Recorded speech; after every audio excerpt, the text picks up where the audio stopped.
This is a Hope 1032 podcast.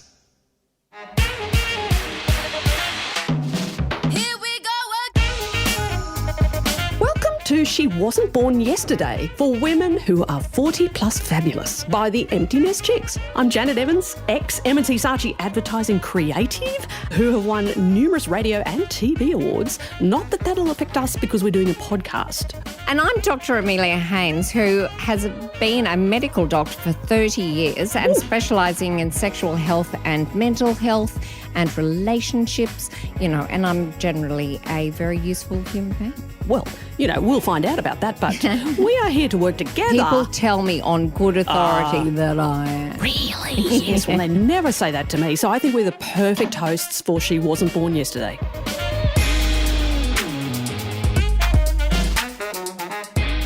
Well, g'day, Dr. Amelia. It's great to see you again. Well, today we're going to talk about a quite devastating topic, actually, but hopefully there's light at the end of the tunnel for many, many people who are in this situation. I don't know about you. This came out a little while ago, but there's a stat that said the biggest growing cohort of homeless people in Australia is actually women 50 plus. Yeah. And when I saw that, I was absolutely shocked. When you stand back and think about it, it does kind of make sense. But I think because observationally... because everyone thinks about older men, older right? men, yeah, exactly. And working in the inner city and working around the city and everything and seeing the majority of people on the streets seem to be living rough, seem to be older men, and a lot of people affected by, all sorts of perhaps mental conditions or something like that. Yeah, so that was a real, real shock to me. I think that was a real shock, actually, that kind of report and, the other reports about that kind of thing to a lot of people in Australia. And the truth of the matter is women over 50 kind of went, oh, yes. Actually, that kind of rings true to me. Yes. I feel like homelessness could be not very far away if things went awry. Exactly, 100%. And so today we're really, really thrilled to have Annabelle Daniel, who's CEO of Women's Community Shelters. G'day, Annabelle. Thank you. So great to be here and to be talking about this issue. Absolutely. Thank you. 100%. We might just start with what Dr. Amelia said was absolutely true. And I think the shocking truth about this is how far do you think any of us are from becoming homeless? How easy would it be for us to be in that situation ourselves? I think one of the things that we see is that crisis, it can happen very slowly and then all at once. Someone can be hanging on in precarity for quite a long period of time, and then it might only be one event which tips somebody over. For example, if somebody is struggling to get by financially, they might be a little bit behind on rent, they might have lost a couple of shifts at a casual job. If they're really struggling, then all it might take is having an accident in a car that they haven't been able to afford to insure, and all of a sudden things can snowball very quickly. And that's certainly situations where we've provided support to women who've become homeless quite rapidly in those circumstances. Yes. Oh, yeah. Like currently I would imagine it's just dire. Oh, yes. I was going to ask, so what exactly is the definition of homelessness? Because my own sort of preconception is that you're living rough on the streets and that's homelessness, and obviously sort of is, but I have a feeling it's wider than that. Would I be right in thinking that? Absolutely. And I think a lot of your listeners might be surprised to know that street homelessness only comprises 6% of overall homelessness. And that when we're talking about definitions of homelessness, we're also talking about people who might be in short-term crisis accommodation.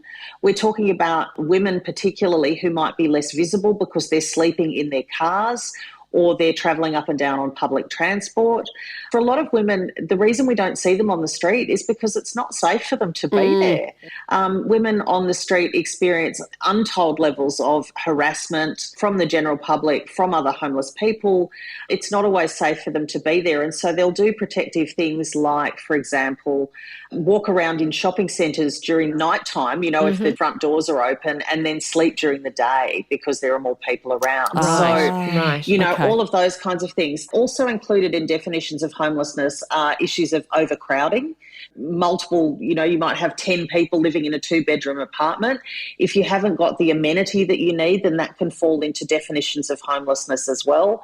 And also, if your home isn't a safe place, then, home really should be a safe place. And a lot of women who are leaving domestic and family violence are effectively rendered homeless, even if they have a home in their names, because it's just simply not safe for them to be there. Yes. Like Dr. Amelia said, it does cross your mind. I mean, how close am I to becoming homeless, and how easy would it be for someone to become homeless? Are we all just kind of a couple of steps away, a couple of negative events away?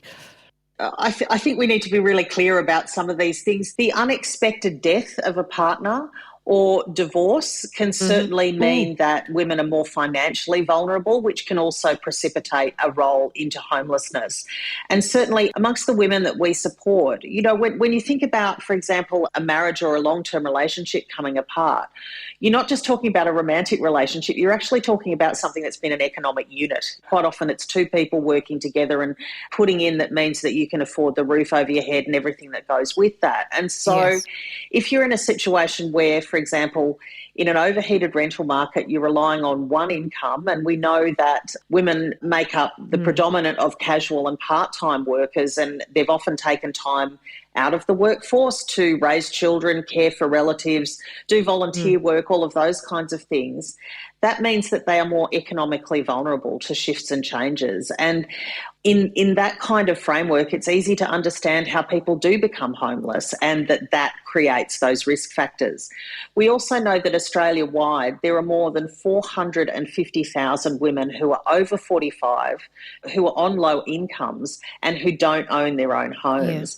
And again, in an overheated rental market where there's very little availability, that in and of itself creates that precarity, which can then become homelessness if there are crises. For women leaving domestic and family violence, their name might be on the title deeds of a home, but if they can't live there because it's unsafe to be there, they are effectively homeless. Absolutely. So why is it that the guy wouldn't be forced to leave? Because his name's on the title. Or if her name's... Well, there are very many individual situations in that case, but it's not always easy to get somebody out. Yeah, true. Getting a sole occupation order for a property requires a lawyer to walk alongside you, which means that you need the money to do that. Nice and expensive. Yeah, that's expensive. Plus, if there's cases of domestic violence, you might need to get an AVO, an apprehended violence order, to remove somebody from the home. But it's also important to note that being able to stay in your home in the short term, firstly, doesn't mean it's necessarily safe to do so. Yeah. And secondly, being able to afford it on your own in the long term is another matter entirely. There's very few women who can afford a whole mortgage on their own if it's been taken out on the basis of 2 incomes, for example. So there's a lot of complexity behind the scenes beyond just getting an abusive person out of a home. Oh, yes, for sure. I mean, when you hear about people living in cars, and trying to hold down a job, you kind of just think, oh, how does this work? Like, your heart just goes out to them. But, you'd have to live in the car, sleep in the car, which would be probably dangerous as well, like being woken up by people in the middle of the night, knocking on the window and stuff like that. But then you'd have to find, shower blocks or sort of a gymnasium or something to be able to get ready for a job and then go to the work and then come back. And, is that a typical scenario, or are we talking about just... It's a common scenario. It is a common scenario in an overheated rental market. And I think what you've talked about really demonstrates how, without a safe roof over your head, you are effectively in survival mode every single day. Which is incredibly stressful and bad for your mental health, and puts extreme pressures on you, not just the pressure of trying to sleep and eat and get ready for work. Yeah, exactly right. You can't... How can you plan for the future and work to get out of your situation if your entire mental health and your entire focus is, am I going to sleep safely tonight? Where am I going to park the car so the council rangers or the police won't be knocking on window, all of those kinds of things. And so that's why when we're working in the space of homelessness, what we talk about is the safe roof is so important. We talk about housing first. We talk about the professional support, and we talk about community wraparound as well, because all of those elements are important to support someone experiencing homelessness.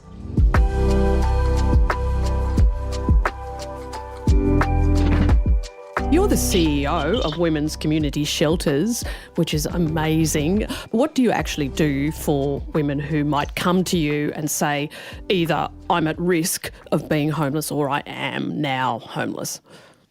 Well, we have a network of 10 shelters around New South Wales presently, and we get calls like that every single day. And those calls will either come through the state government hotlines, or there might be women who self-refer to our services, or in each location we're partnered in with local community services on the ground who might refer somebody to us if they're in need. And again, it goes back to if someone's leaving domestic and family violence or if they are homeless, we provide upfront that safe crisis accommodation for up to 3 months, although, we're very, very flexible with that. But and that is being in a shelter or refuge where we have professional support. So that's a professional caseworker who will walk alongside the women that we support and help them navigate. Because when you're homeless or when you're leaving domestic and family violence, what happens is you suddenly find yourself at the intersection of lots of different government systems. You know, you might need to do things with Centrelink. You're going to need to apply for housing continually in order to meet certain thresholds and criteria. There might be child protection involvement. You might have family law issues. You might have immigration complexity, or you might not be able to speak English particularly well. Yeah. And so all of those factors happening at a really critical time in your life means someone walking alongside you is really necessary. I was going to say, that sounds scary. Like the whole idea, like everything that you've said doesn't sound like a 3-month fix. These are very complex, deep kind of issues that really do take a long time to actually rectify. They do, and it's not a 3-month fix. And I think the next stage of what we do is to actually continue to support women once they move into their own homes. And we have a step that we call transitional housing, or if we can support people to find a rental they can afford, then that's very much what we do as well. But it's actually getting back on your feet after being homeless due to domestic and family violence or crisis or divorce is about a 3 to 4 year journey. Particularly if you've got kids because they need to feel safe as well. Was I right in thinking that you said there are 10 shelters across New South Wales? It just doesn't sound like enough. How many do they kind of house? Well, those are ours, but that's in our Women's Community Shelters network. But of course, there are more. There are around 81 in New South Wales alone. And in 2021, the state government committed to some infrastructure funding to build a lot more. So good, thank heavens. And that reflects what the need is. It's huge. Yeah. Every time we talk about domestic and family violence and homelessness, people put up their hands for help. And more than 1 in 2 women are turned away from existing services. Okay. That is appallingly high. How much does extended family come into play in a situation like that? Do many women just not have that network around them to have a plan B? If someone's got family or friends to fall back on or a strong social network, then what we know is that their crisis tends to be shorter. They might come to our support and only be there for a few weeks because they need to gather their thoughts, get some help, and then, those networks can come into play. And of course, having those strong social networks can also help to head off homelessness and the risk of it. But of course, there are also situations where someone might not have strong social networks, and also domestic and family violence, and the way that abusers often work is to snip at the threads of those social networks and actually isolate people. Yes. And so isolation is a significant risk if you haven't got networks to fall back on. Again, women might not have strong links in Australia. They might be recently arrived or from migrant communities where their community will also shun them if they acknowledge experiencing domestic and family violence. So there's a lot of complexity to work with in the space. Do you hook women up with the emotional supports, the psychological supports, as well as just the physical place to stay? Very much so, very Right, much so. right. Referring women to counsellors, doctors, psychologists. Yep. We've got specialist child support workers as well who work with the kids. It really is a holistic approach to addressing crisis when women are seeking support.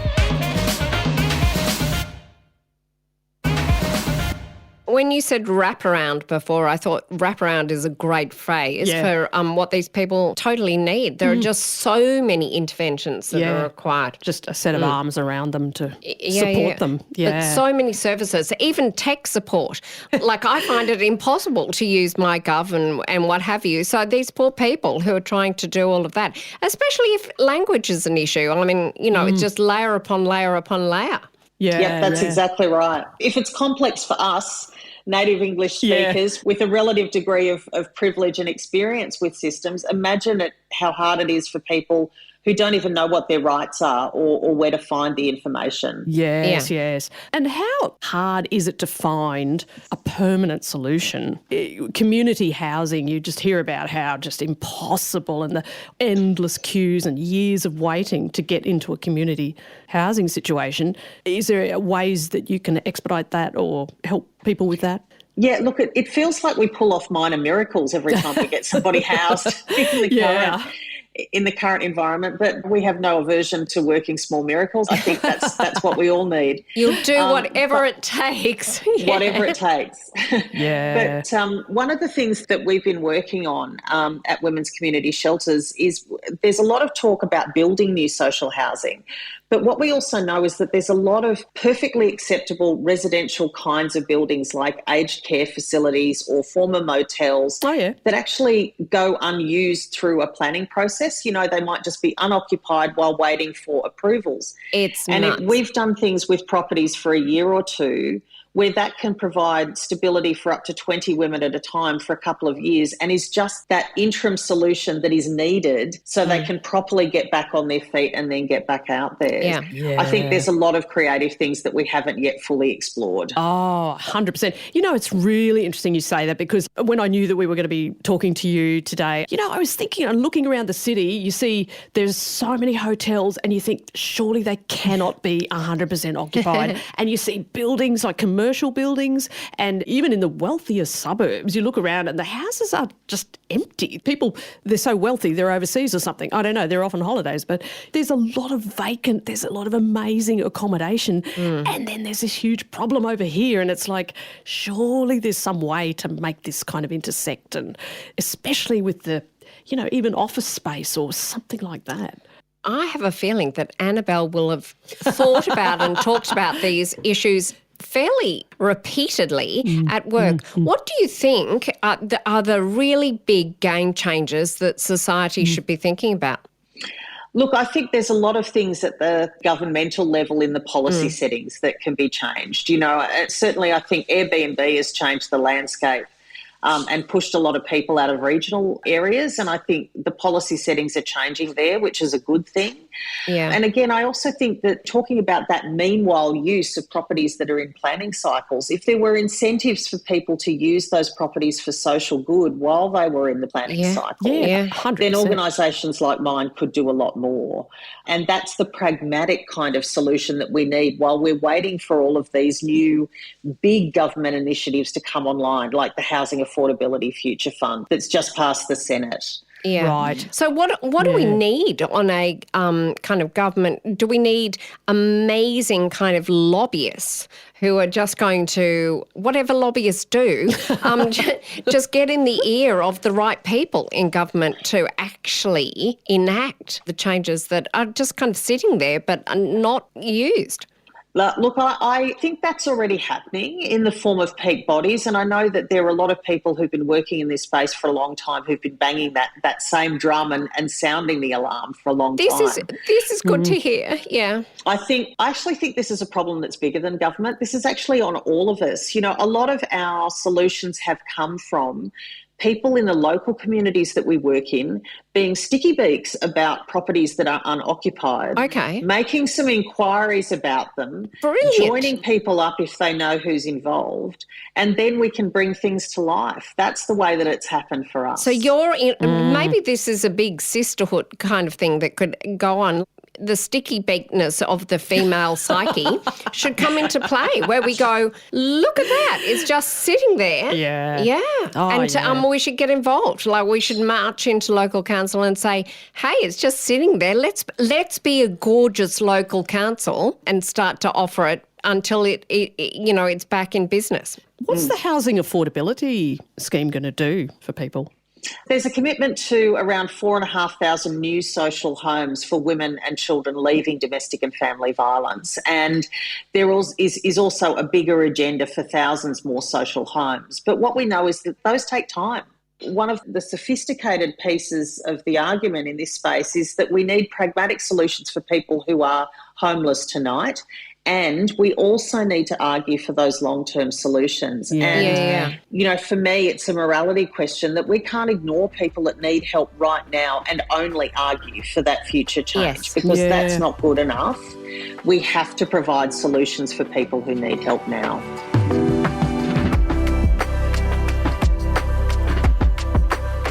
Gosh, if you're forced to turn women away, I guess that's just incredibly devastating. But what are the solutions for them? Is it just living in their cars or living rough, is it? Or...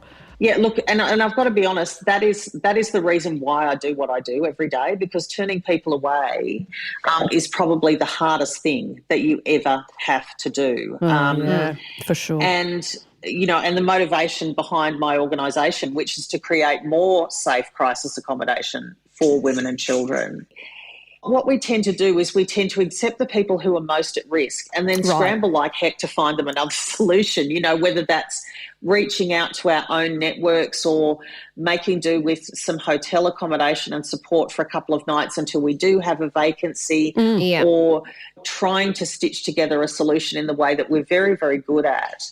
No one with a heart could turn away somebody and not feel it very deeply. It is the hardest part of what you have to do. Yeah. So for you personally as CEO, what's your kind of remit? What do you have to do in your role?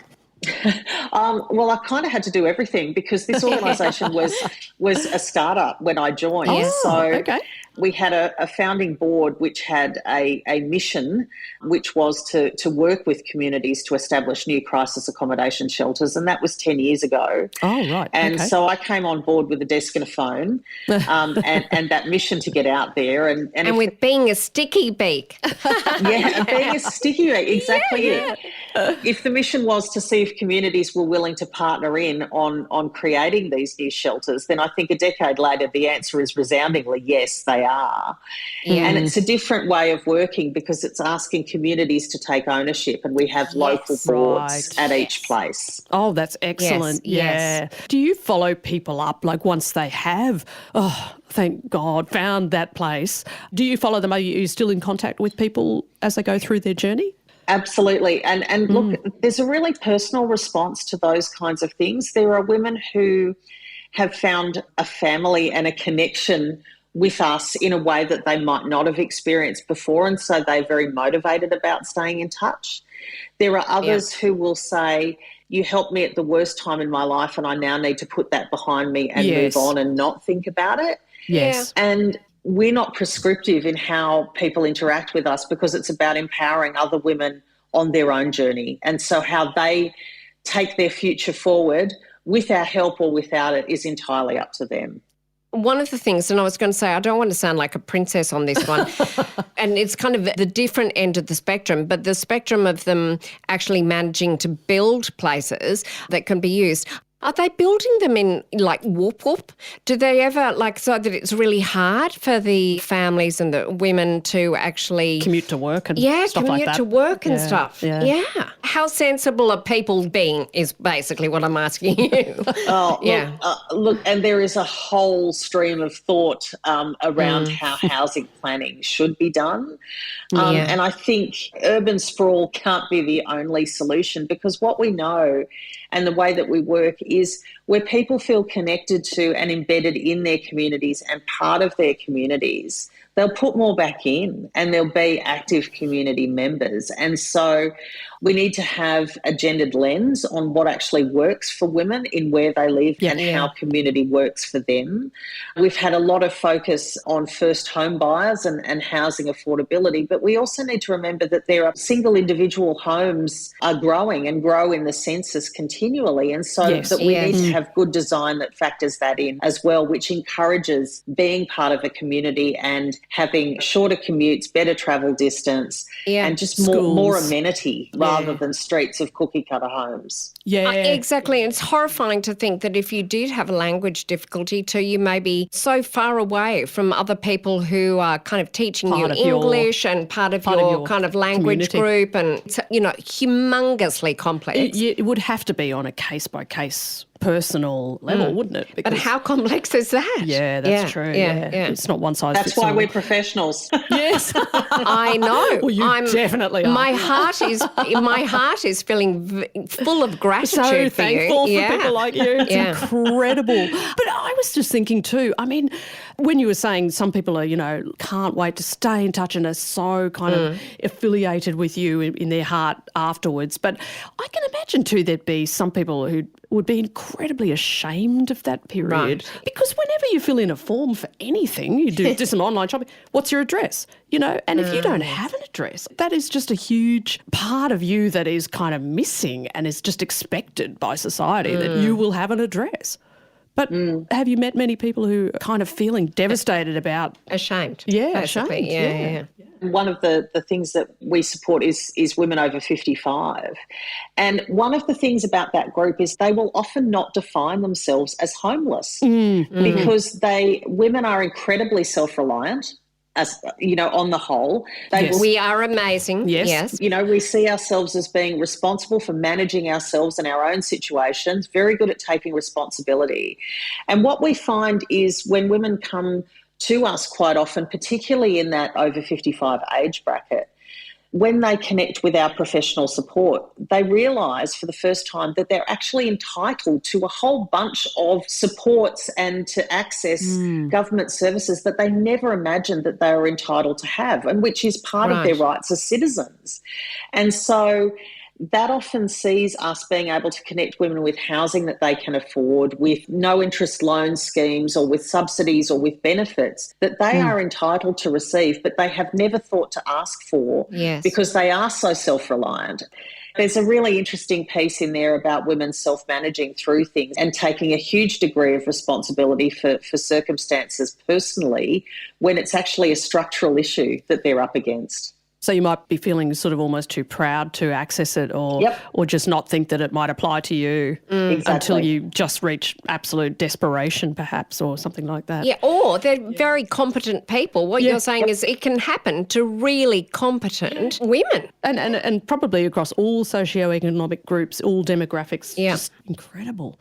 Do you think, I guess it's your wish that in a year's time or next week, that stat will have changed, that we can arrest that growth of that cohort being 50 plus women and change it to, no, we've now housed all of these women? Yeah, look, I mean, if I could wave a magic wand, I think for your listeners, it's really important to correct a stat because there's a few misconceptions around it. So women over 55 are the fastest growing group by percentage. It's actually a fairly small cohort, but it is growing, and it is the percentage increase, which is the real challenge because that tends to be a canary in the coal mine sort of thing. About 15 years ago, there were very few women over 55 who were approaching crisis services, partly because they wouldn't have been accommodated because most of those places went to women who were younger and who had dependent children. But now that the situation is getting so desperate with housing, we are seeing that percentage increase in each of the census data sets that we have. And I would not be surprised if it grows again when we do the next census plan for 2026. If people listening to this would like to support you or reach out to you, what's the best way they can support you? So our website is www.womenscommunityshelters.org.au. And I always love to talk in people's time, their treasure or their talent. So if they have time for volunteering at one of our local shelters, we absolutely welcome that. If they would like to donate, there's information on our website, because we're always looking to create more safe places, and we're on a drive for 50,000 more safe bed nights over the next 12 months for women and kids. And if they have a talent that they can contribute to being on the board of one of our local shelters or donating their skills to help the women in the shelters, that would be really welcome too. And all that information is on our website. Beautiful. Right. That's fantastic. Thank you for telling us about that. I think that's been fantastic. I mean, it's just such an eye-opener. And Super informative. Yeah, really interesting to just hear about the solutions, because you usually just hear about the problems in the media. Well, exactly. It's kind of hearing on the ground about the actual needs. Yes. And the needs that actually most of us could actually really conceptualise getting involved in. Do you think you could use like an advertising person and a doctor, like in the shelters? I'm sure you could. I'm sure In a you heartbeat. could. In a heartbeat. Yeah, exactly. Fantastic. Where do we sign up? We'll be seeing you next week, Annabelle. Live in person. Annabelle, it has been such a delight to talk to you, and we really appreciate your time. Thank you so much for shedding some light on this topic of homelessness for women who are 40 plus fabulous, but also showing us that there is light at the end of the tunnel. Thank you so much for everything you're doing. Thank you very much. It's been a delight to talk to you. We love chatting, and we really look forward to all of our special guests and to just chatting with you guys. And we'd actually love to hear from you. You know, we'd love you to send us flowers. I'm a dark chocolate person. What about you? You're protein bar for Dr. Amelia. I am. I'm so healthy. It's disgusting. But, you know, we'd love to know if there's burning issues for you. Contact us on hopepodcast.com.au if there's issues that you'd like us to talk about, or you really want explored, or you think you'd be an expert on. Hit us up and come on the podcast. Come on our journey with us. We look forward to your company.